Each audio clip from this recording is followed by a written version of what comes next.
మొన్న నిన్న ఈరోజు సోషల్ మీడియాలో ఒకటి రెండు ఛానల్స్లో మహిళా అధికారుల మీద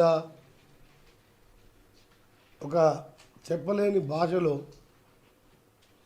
రాయడం, అది కూడా నల్గొండ జిల్లా అధికారుల మీద అని చెప్పి ఆ జిల్లా మంత్రి మీద రాయడం, దాన్ని తీవ్రంగా ఖండించడమే కాదు,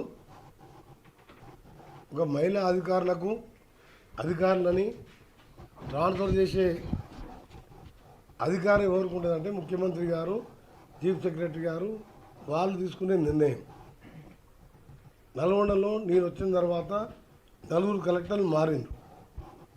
ఆ కలెక్టర్ల పోస్టింగ్లో కానీ ముఖ్యమంత్రి గారు మా జిల్లానే కాదు ఏ జిల్లాలో కూడా ముఖ్యమంత్రి గారు ఆ జిల్లా మినిస్టర్లకు ఇన్ఫార్మ్ చేయరు, మాకు చెప్పి ట్రాన్స్ఫర్లు చేయరు. నాకే పెద్ద జీవితం ఇంట్రెస్ట్ లేదు.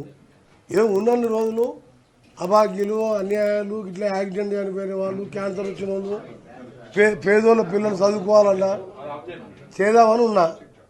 అసలు ముఖ్యమంత్రి గారు నాకు ముఖ్యమంత్రి గారి హోదాలో ఉన్న ఆయన మీద కూడా ఇష్టం కూడా నాకు బాధ అనిపించింది. అర్ధరాత్రి 2 గంటలు ముఖ్యమంత్రి గారు అదేమైనా అర్థం ఉన్నా. ఎందుకంటే నేను ముఖ్యమంత్రి గారు, నేను కాంగ్రెస్ పార్టీకి మళ్ళీసారి కూడా రేవంత్ రెడ్డి గారు, ఎందుకంటే అరే ఏదైనా మంత్రులైనా బాగా సీఎం గారి మీద ఏకంగా మీరు ఏదో మోటార్ సైకిల్ ఫీట్ చేయడం ఫోటో పెట్టేసిండ్రు. అదైపోయింది. అరే గౌరవ ముఖ్యమంత్రి ప్రజల కోసం 24 గంటలు పనిచేసే ముఖ్యమంత్రి ఒక్కరోజు రెస్ట్ తీసుకోకుండా ఆయన మీద కూడా ఆ మధ్యలో సోషల్ మీడియాలో ఒకటి చూసిన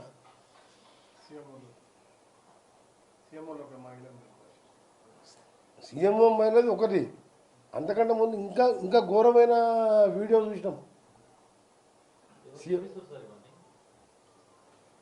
సీఎం గారిది అసలు నమ్మడం కాదు, నమ్మరు.